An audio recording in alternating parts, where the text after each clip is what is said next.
Clackamas County is putting out some guidelines to protect parks and the public over the upcoming holiday week and into the summer season. With the warm weather and the 4th of July, people are expected to flock to parks and rivers this weekend. So we wanted to check in on some of the rules. For that, we go to Public Information Officer and Policy Liaison for Clackamas County, Kimberly Dinwiddie. Good morning, Kimberly.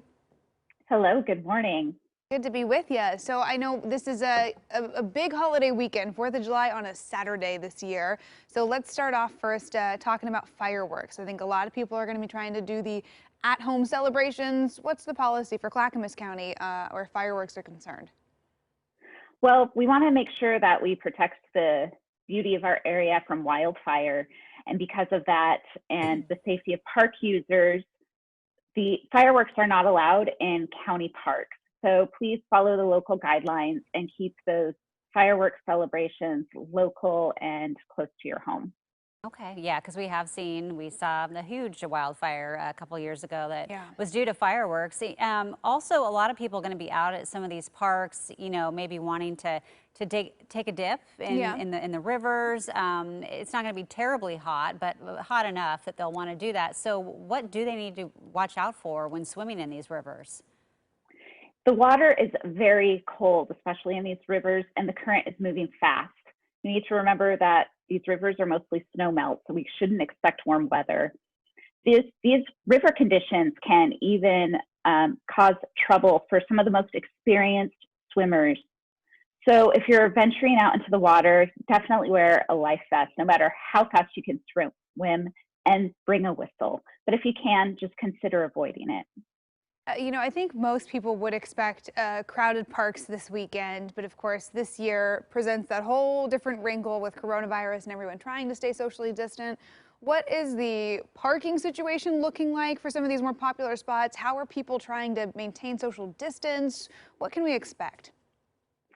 So for the county parks, specifically Barton Park, there are parking restrictions.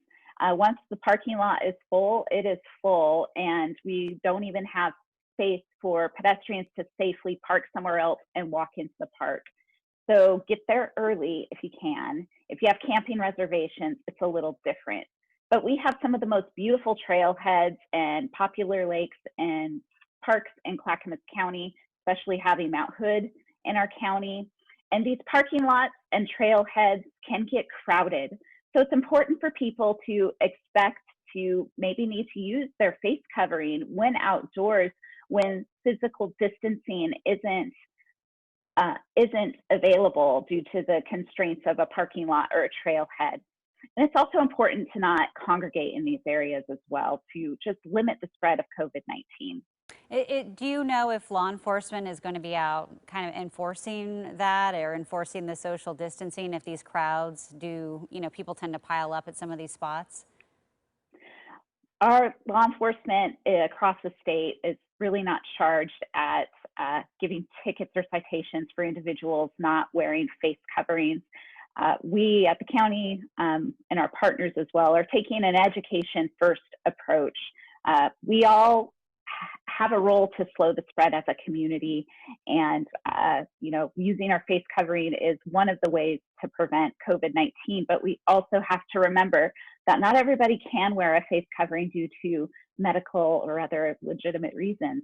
So we need to be careful not to stigmatize or judge when we see very few not wearing face coverings.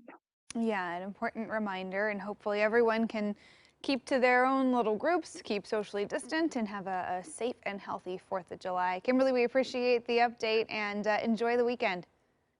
Thank you. You too.